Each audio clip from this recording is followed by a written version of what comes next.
الله جمل وجنتيها بالصفا بالياسمين إذا انتشى بشداه ما مر ناصية الجمال مسافر إلا ويصرخ دهشة الله.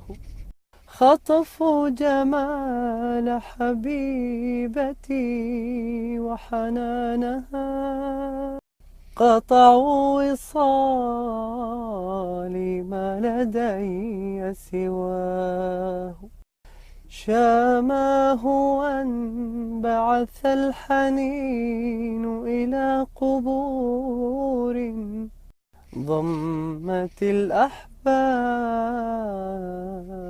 وشاماه.